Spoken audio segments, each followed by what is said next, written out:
خواہشات ایک سمندر ہے، وہ ختم نہیں ہوتا کبھی. اسی لیے میرے عزیزو، جتنا کم ہو سکے سمیٹ لو اپنے آپ کو. دنیا تمہیں ہاتھ پاؤں مارنے سے کتنی مل سکتی ہے مجھے بتاؤ.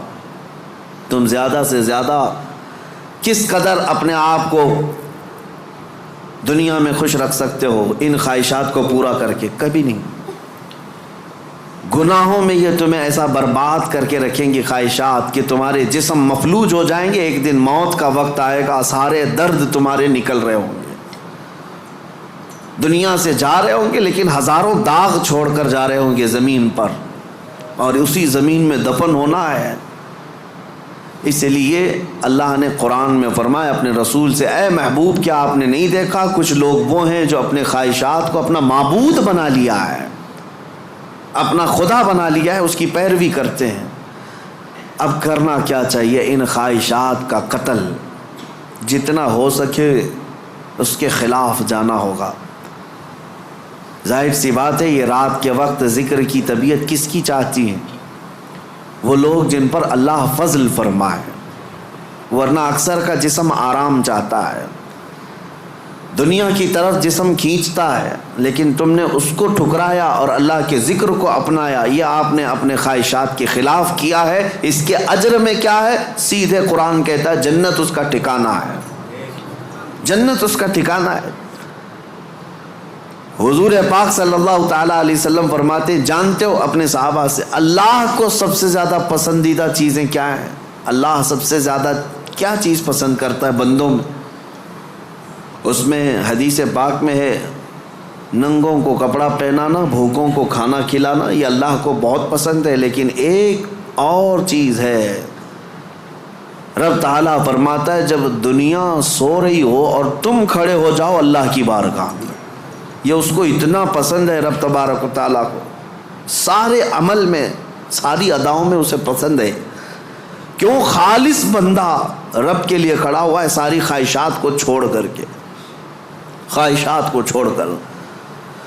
اب آؤ، جن لوگوں نے خواہشات کی پیروی کی ان کی ایک چھوٹی چند مثالیں میں آپ کے سامنے رکھتا ہوں.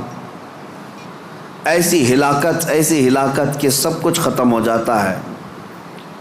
میرے عزیزو، سلطان الاولیاء سیدنا غوث اعظم جیلانی بغدادی رضی اللہ تعالیٰ عنہ ارشاد فرماتے ہیں، جس شخص کو اپنی خواہشات پر قابو نہیں، اس کا نفس اسے کفر تک لے جا سکتا ہے، اس کا نفس اسے شرک تک لے جا سکتا ہے اور اسے کافر بنا کر دنیا سے لے جائے گا. ایسے حالات بھی ہم نے دیکھے، خواہشات نے انسان کو کافر بھی بنا دیا. کبھی مال کی خواہش، کبھی عورت کی خواہش، کبھی کسی اور چیز کی خواہش. اللہ اکبر، وہ صحابہ کیسے تھے جنہوں نے اپنی ساری خواہشات کو میرے مصطفیٰ کی مرضی پر قربان کر دیا تھا. ہر چیز کو قربان کیا تھا، ہر چیز کو قربان کیا. آؤ میں تمہیں وہ بات بتا دوں جو سیدنا ابراہیم علیہ الصلاۃ والتسلیم کے متعلق قرآن میں آیا ہے. وَإِذْ قَالَ إِبْرَاهِيمُ رَبِّ أَرِنِي كَيْفَ تُحْيِي الْمَوْتَى قَالَ أَوَلَمْ تُؤْمِنْ قَالَ بَلَى وَلَكِنْ لِيَطْمَئِنَّ قَلْبِي قَالَ فَخُذْ أَرْبَعَةً مِنَ الطَّيْرِ فَاصْرُهُنَّ إِلَيْكَ ثُمَّ اجْعَلْ عَلَى كُلِّ جَبَلٍ مِّنْهُنَّ جُزْءًا ثُمَّ ادْعُهُنَّ يَأْتِينَكَ سَعْيًا. قرآن کہتا ہے ابراہیم علیہ السلام نے ایک بار اللہ کی بارگاہ میں ذکر کیا کہ مولا تو مرے ہوئے لوگوں کو دوبارہ کیسے زندہ کرتا ہے؟ اللہ نے پوچھا کیا ابراہیم تمہیں اس بات پر یقین نہیں ہے؟ عرض کیا مولا یقین ہے لیکن آنکھوں سے دیکھنا چاہتا ہوں. تو مردے زندہ کیسے کرتا ہے؟ رب تعالیٰ نے فرمایا 4 پرندے لے لو، ان کو ذبح کرو، ان کا گوشت پورا کیما بنا کر مکس کر لو، اور 4 پہاڑوں پر تھوڑا تھوڑا سب کا گوشت رکھ کر کے آؤ، اور پھر ان پرندوں کے نام لے کر پکارو، وہ اڑتے ہوئے آئیں گے. حضرت ابراہیم علیہ السلام نے 4 پرندے لیے، ایک کوا، ایک مرغا، ایک کبوتر اور ایک مور. ان 4 پرندوں کا ذکر ہے، کوا، کبوتر، مرغا، مور. یہ 4 پرندے ذبح کیے، سب کا گوشت مکس کیا اور 4 پہاڑوں پر رکھ کر آئے اپنی جگہ پر. ان کی سب کی منڈیاں ان کے پاس تھیں، سر ان کے پاس تھے. پکارا ان پرندوں کا نام لے کر، ہوا میں وہ خیمہ اڑتا گیا، اپنے اپنے جسم سے ملتا گیا اور آ کر اپنے اپنے سر سے جڑ کر پورا پرندہ بنا۔ قرآن پاک میں یہ ہے واقعہ۔ سبع سنابل شریف میں میر عبد الواحد بلگرامی رحمۃ اللہ علیہ اس واقعے کو لکھ کر کے اب ارشاد فرماتے ہیں، کیا کبھی تم نے یہ سوچا کہ ابراہیم علیہ السلام نے وہ 4 پرندے کیوں لیے؟ کون سے؟ کوا، کبوتر، مرغا، مور، یہی 4 پرندے کیوں لیے؟ انہی کو ذبح کیوں کیا؟ اور رب تعالیٰ کی قدرت کا مشاہدہ کرنا تھا۔ مری ہوئی چیز کو زندہ دیکھنا، آنکھوں سے مشاہدہ کرنا، یہ معمولی چیز تو نہیں ہے۔ اللہ کی قدرت کو دیکھنا ہے اپنی آنکھوں سے۔ یہ دیکھنے کے لیے کیا کیا ابراہیم علیہ السلام نے؟ 4 چیزوں کو ذبح کیا، اور وہ 4 خاص پرندے ہیں۔ تو حضرت عبد الواحد بلگرامی فرماتے ہیں، چاروں پرندوں کی 4 خصوصیت ہے، چاروں پرندوں کی 4 خصوصیت۔ کوا، اس کی خصوصیت لالچ ہے۔ کوا لالچی بہت ہے، اس کا پیٹ کبھی بھرتا نہیں، کبھی پیٹ نہیں بھرتا، اس کے اندر لالچ زیادہ ہے۔ اور مرغا، مرغے کے اندر شہوت زیادہ ہے، مادہ کے لیے، اپنی عورتوں کے لیے شہوت بہت زیادہ ہے مرغے کے اندر۔ اور تیسرا کبوتر، کبوتر کے اندر دوستی کرنے کی عادت بہت ہے۔ سارے پرندوں میں جلدی دوستی یہی کرتا ہے، جلدی مانوس ہوتا ہے، فرینڈ بنانا، یہ کبوتر کی عادت ہے۔ چوتھا مور، مور کو اپنی خوبصورتی دکھانے کی خواہش بہت زیادہ ہے، نمائش، دکھاوے کی عادت اس کو بہت زیادہ ہے۔ جب 4 لوگ کھڑے ہوں گے اپنے پر کھول کر کے ناچتا رہے گا، اس کی خوبصورتی دیکھو۔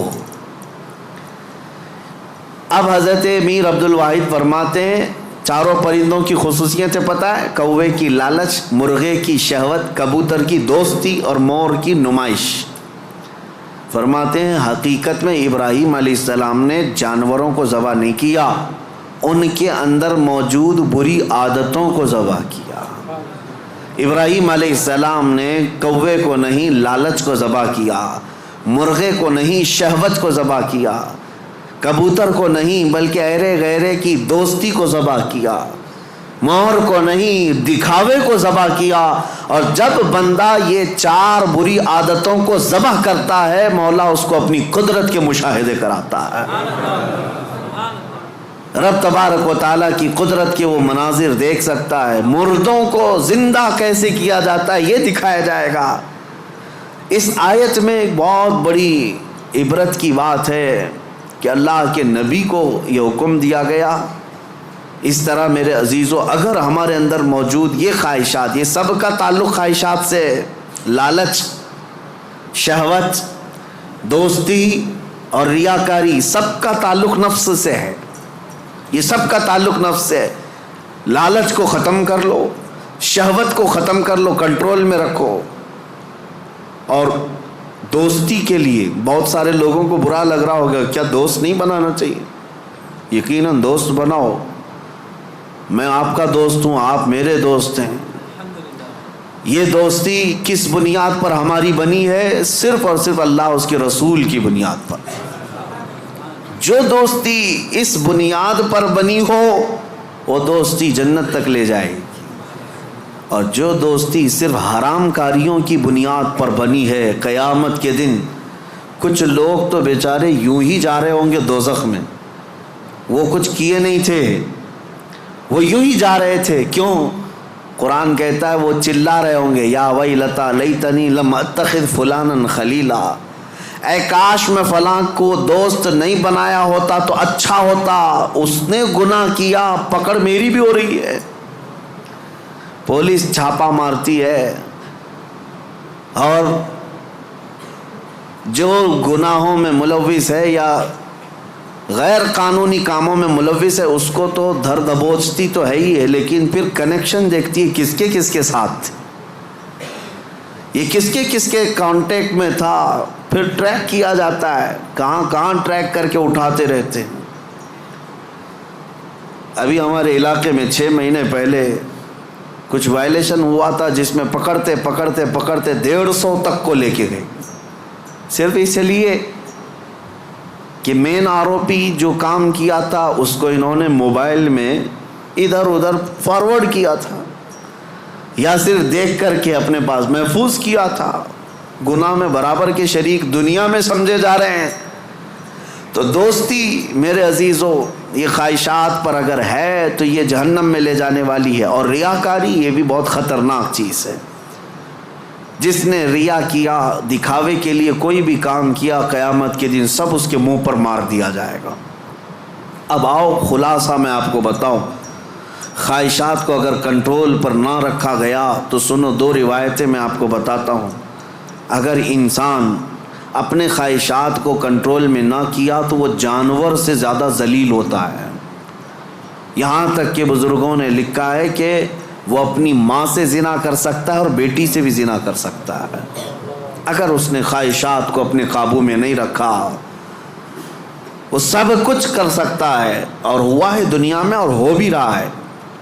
یہ ہمارے لیے حیرت کی بات ہے، تعجب کی بات ہے، اس لیے کہ ڈر لگتا ہے، لیکن بے شمار ایسے معاملات موجود ہیں میاں، یہ تو ہم معاذ اللہ نعوذ باللہ پڑھ رہے ہیں اس بری خبر کو سن کر، تمہیں حیرت ہوگی۔ کچھ ایسے لوگ ہیں جو کورٹ میں آئے ہیں بھائی بہن شادی کرنے کے لیے، اجازت مانگنے کے لیے، سگے بھائی اور بہن۔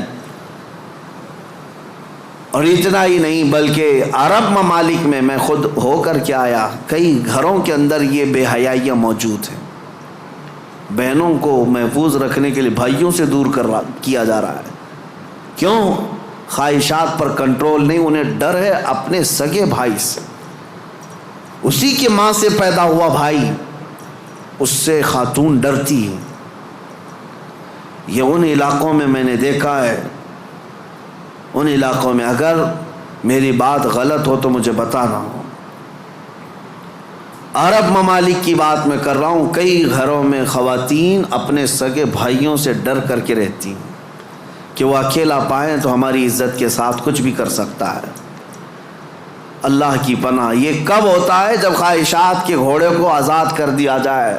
یہ کبھی قابو میں نہیں آئے گا، یہ کبھی قابو میں نہیں آئے گا۔ اس کو قابو میں کرنے کے لیے دنیا کی طاقتیں، کوئی انجیکشن اور ٹیبلٹ نہیں، اس کو صرف اور صرف اللہ کا ذکر کنٹرول میں لا سکتا ہے، قابو میں لا سکتا ہے۔ جب تم اللہ کے ذکر میں شامل ہو جاؤ یا خود سے کرو، نفس اپنے خواہشات سے باہر نکلتا ہے اور تمہارے دل کے اندر ایک قرار اور سکون آتا ہے۔ تم توبہ بار بار کرتے رہو گے اور اس سب سے نکلنے کی بار بار خواہش کرتے رہو گے، اور اس کو چھوڑ دو، دیکھو کتنے خواہشات جنم لیتے ہیں، کتنے خواہشات جنم لیتے ہیں۔ اسی لیے نبی پاک صلی اللہ تعالیٰ علیہ وسلم نے ارشاد فرمایا، خواہشات انسان کو کہاں لے جاتی ہیں۔ شاید ایک 7-8 سال پہلے کی بات ہے، مہاراشٹر کا ایک علاقہ ہے، ایک شہر ہے، بڑا مشہور شہر ہے۔ اب چونکہ مجھے کچھ بھی بولنا مشکل ہے، ساری چیزیں وائرل ہوتی ہیں، کوئی بھی اس جگہ کے لوگ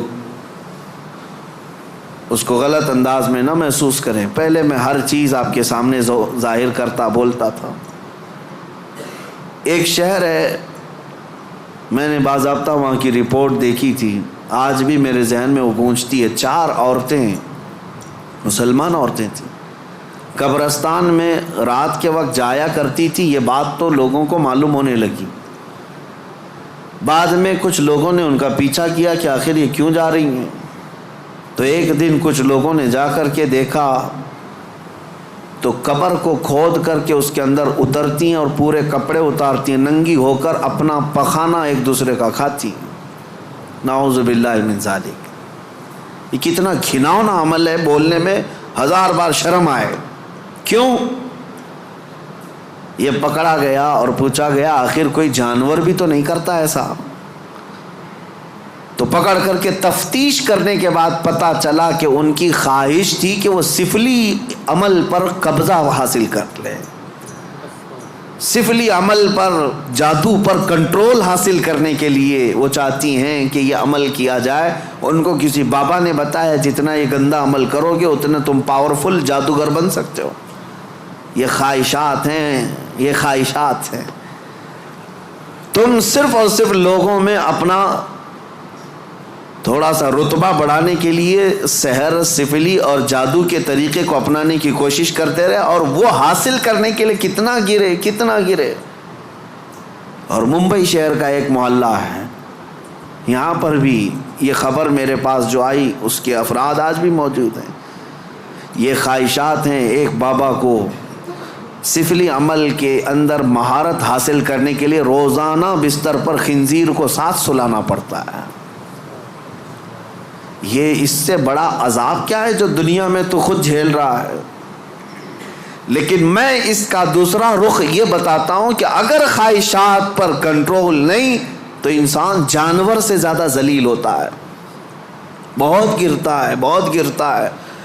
ایسے بھیانک کام اس سے صادر ہوتے ہیں جو ہمارے وہم و گمان میں بھی نہیں آتے، سوچ میں بھی نہیں آتے۔ یہ نفس کا گھوڑا بہت تیز دوڑتا ہے۔ اس کو عقل پر غالب آنے نہ دینا کبھی، ان خواہشات کو اپنے دل پر یا اپنی عقل پر غالب آنے ہرگز نہ دینا، ورنہ اتنے بھیانک کام یہ کروا جاتا ہے۔ اللہ اکبر، اللہ اکبر۔ مدینہ طیبہ کے متعلق امام غزالی رحمۃ اللہ علیہ نے لکھا ہے کہ ایک شخص ایسا تھا جو لوگوں کے دفن ہونے کے بعد قبر کھود کر کے ان کے کفن چراتا تھا اور پھر اس کو بازار میں بیچتا تھا۔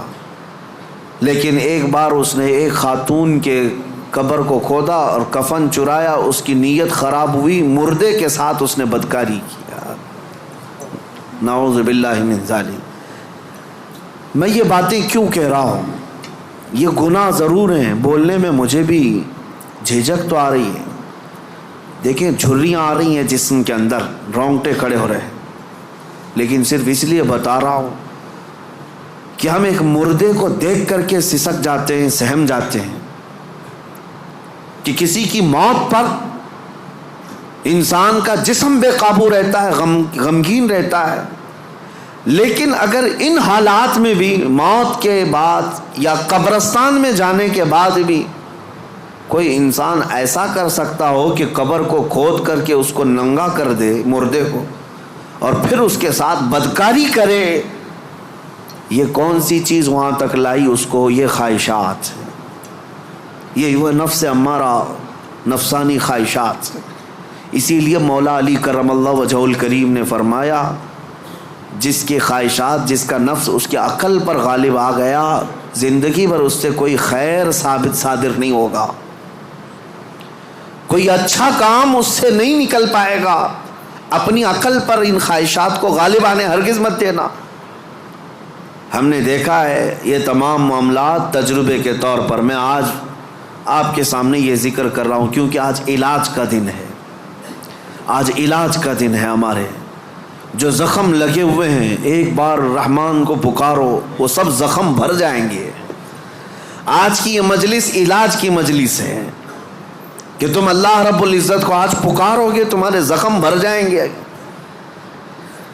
اور اسی لیے میں بارہا کہتا بھی ہوں، ذکر کی مجالس میں شرکت کرو، یہ اتنا تمہیں پاورفل بنا دیں گے، اتنا پاورفل کہ گناہوں سے خود بخود تمہیں نفرت پیدا ہو جائے، خواہشات پر کنٹرول تمہارا خود کا حاصل ہو جائے۔ ورنہ میں چیلنج کے ساتھ کہتا ہوں، جاؤ دنیا میں گھوم پھر کر کے آنا، بڑے سے بڑے ڈاکٹر کے پاس وزٹ کر کے آؤ، بڑے سے بڑے حکیم کے پاس جا کر کے آؤ، کسی بڑے سائیکسٹرسٹ کے پاس جا کر کے آؤ، نفس کے متعلق اس سے کوئی علاج لے کر کے آؤ کہ میرا کنٹرول نہیں ہے۔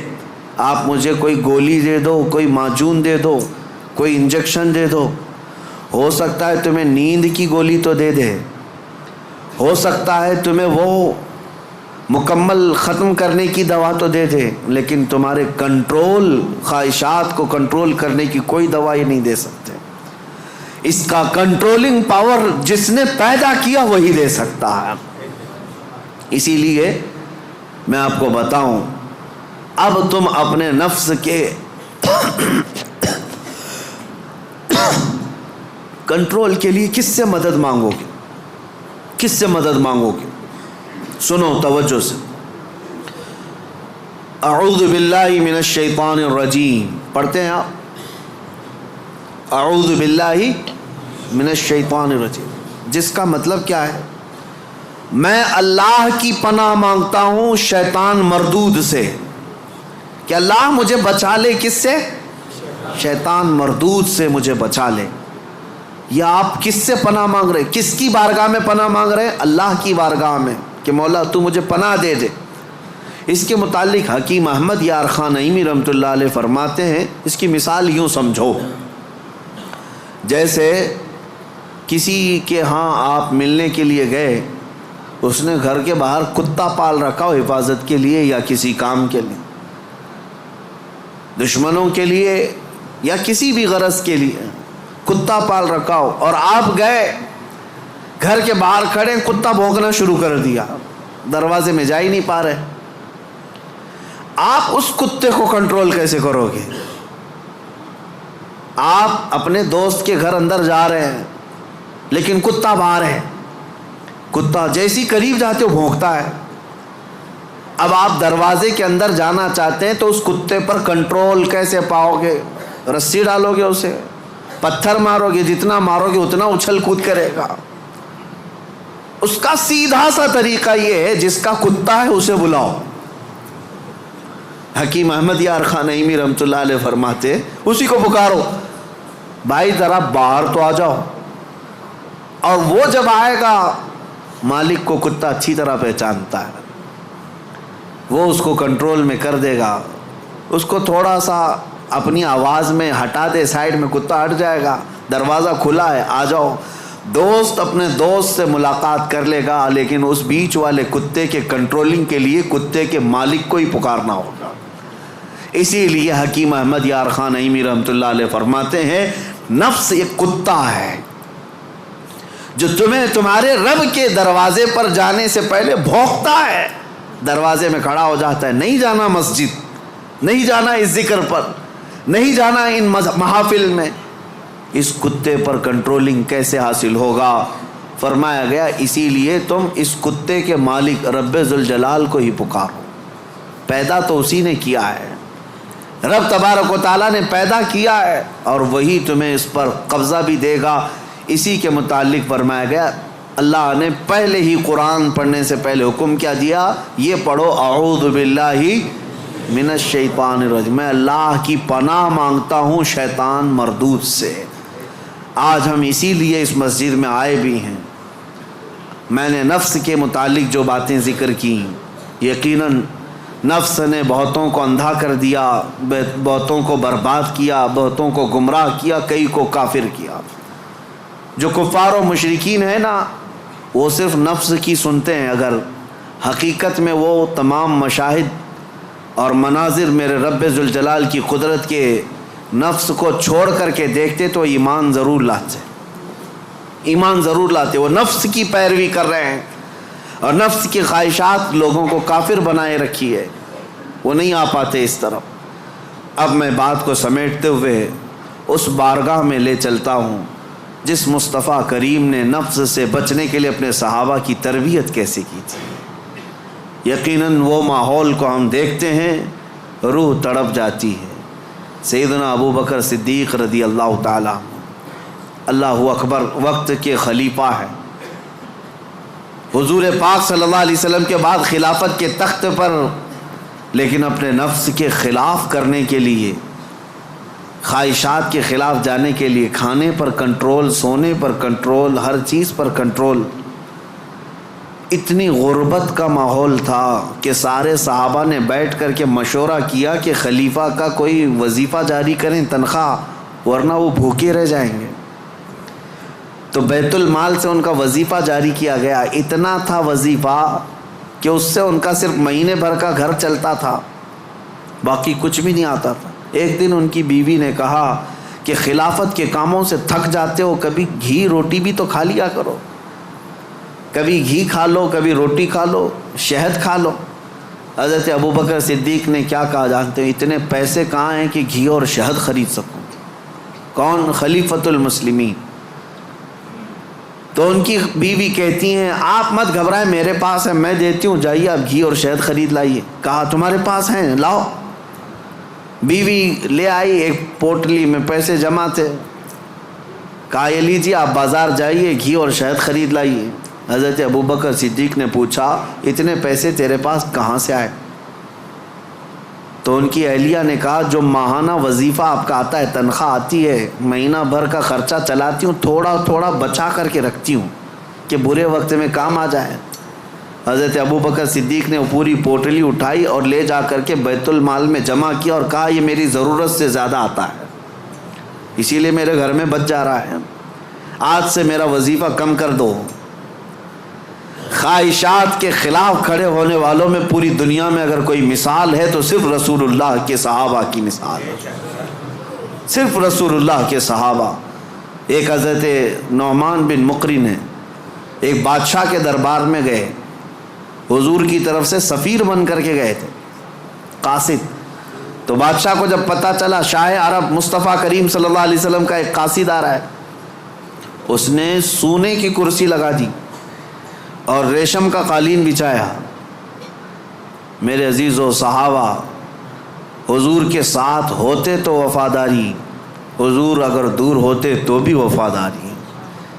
اس مجمع میں گئے جہاں پورے کے پورے اغیار ہیں، کوئی مسلمان نہیں تھا، تو اپنی تلوار سے وہ قالین پھاڑتے ہوئے چلے گئے، ہٹا دیا، اور کرسی جو سونے کی تھی اس کو پاؤں سے مار کر گرا دیا، کہا میرے لیے عام سی کرسی لاؤ۔ تو بادشاہ کہنے لگا اب تک میں نے اتنا شاندار رسپیکٹ استقبال کسی کا نہیں کیا جتنا ان کا کیا، کتنا غرور ہے تمہیں، کتنا تکبر ہے۔ حضرت نعمان نے کہا غرور و تکبر ہم میں نہیں تم میں ہے، غرور و تکبر کی وجہ سے نہیں۔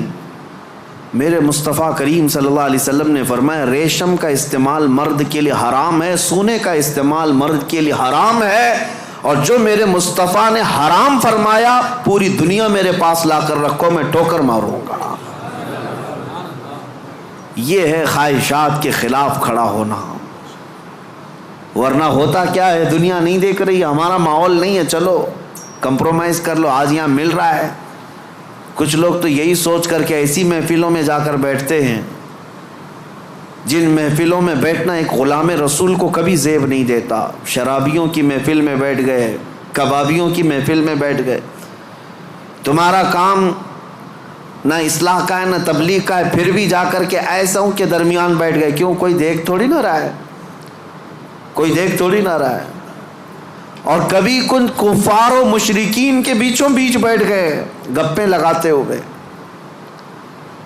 اور پھر یہ سوچتے کوئی دیکھ تھوڑی نہ رہا ہے، بیٹھا تو بیٹھا لیکن ان کی حرکتیں بھی کرنے لگ گئے۔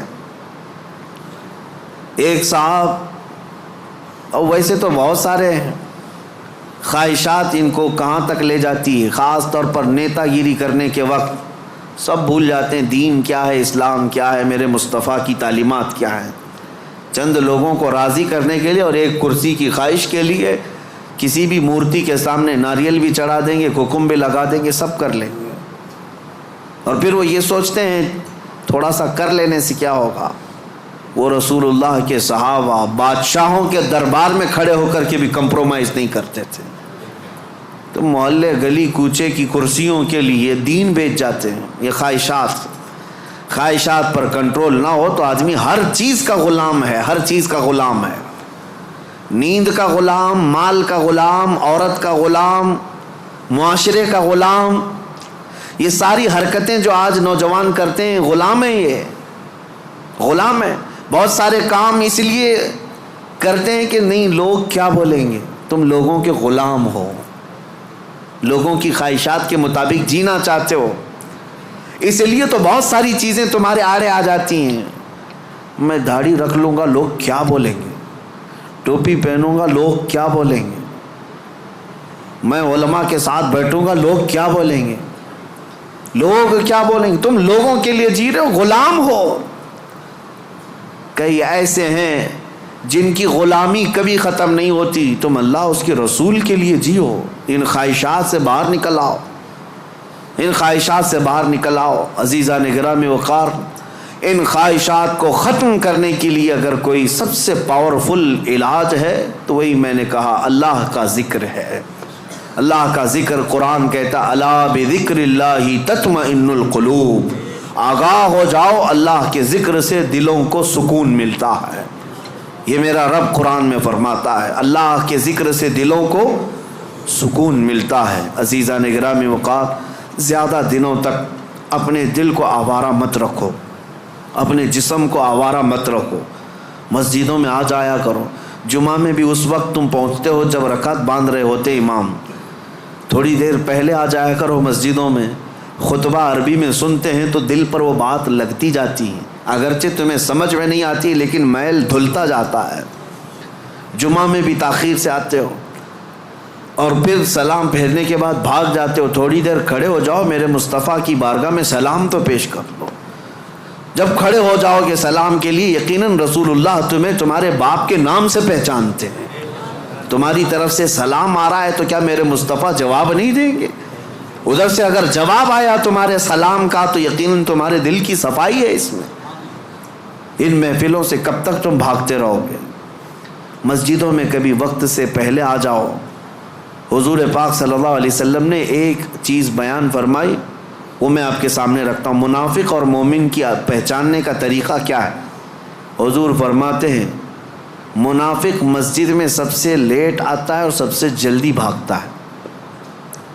مسجد میں سب سے تاخیر سے آتا ہے اور سب سے جلدی بھاگ جاتا ہے. اسی لیے مجھے ڈر لگتا ہے. آپ کو بھی خوف ہونا چاہیے کہ منافقوں کی فہرست میں ہمارا نام نہ آ جائے.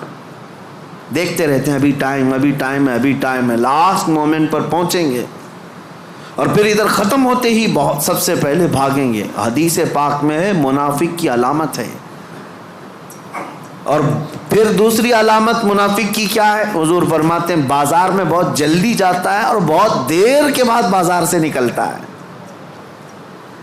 کافی دیر تک شاپنگ مال میں وقت گزارے گا، اس کا دل لگتا ہے وہاں پر، مارکیٹ میں شاپنگ مال میں گھومتا رہے گا. بہت جلدی مارکیٹ میں جائے گا اور بہت دیر سے نکلے گا. میرے عزیزو، یہ منافق کی پہچان اور دل کالا ہونے کی علامت. اور مومن کی پہچان میرے آقا فرماتے ہیں مسجد میں جلدی آتا ہے اور دیر سے جاتا ہے. بازار میں صرف اپنے کام کے حد تک جاتا ہے اور فوراً وہاں سے بھاگ جاتا ہے. مومن کی پہچان ہے. اس لیے میری یہ نصیحت ہے نوجوانوں کو کہ یہ ذکر کی مجلس قائم کرو، زیادہ دیر تک اپنے دل کو آزاد مت چھوڑو. مجھے ایک محفل یاد ہے، ایک بندہ جو کافی دنوں تک کئی الگ الگ قسم کے کاموں میں مصروف تھا. ہماری ذکر کی مجلس شروع ہوئی، ذکر کی مجلس میں آیا اور ذکر کی مجلس میں جب پہلے ہمارے ہاں بدھ کے دن ذکر ہوتا اور جمعرات کو روزہ رکھتے. اتفاق ایسا ہوا کہ ابھی نیا ذکر میں آ کر توبہ کیا تھا، 2 دنوں کے بعد انتقال ہو گیا. لیکن اس بات کی خوشی تھی کہ لوگ یہ کہتے کہ زندگی میں اتنی برائیاں، بہت ساری چیزیں ہم نے دیکھی تھی، سوچتے تھے کہ کبھی یہ نہیں سدھرے گا، بہت بے حیا ہو گیا ہے. لیکن یہ کس کو معلوم تھا کہ اس کی موت کو ابھی 4 دن بچے ہیں، اس سے پہلے وہ ذکر کی مجلس میں آیا ہے اور توبہ کر کے اب رب تعالیٰ کے حضور جانا چاہتا ہے. یہ میرے مولا کا کتنا بڑا احسان ہے. اور ہم میں سے کسی کو نہیں معلوم ہماری زندگی کی آخری شام کب آنے والی ہے. ہم میں سے کسی کو نہیں معلوم کہ کل کا سورج ہمیں دیکھنا بھی ہے یا نہیں ہے.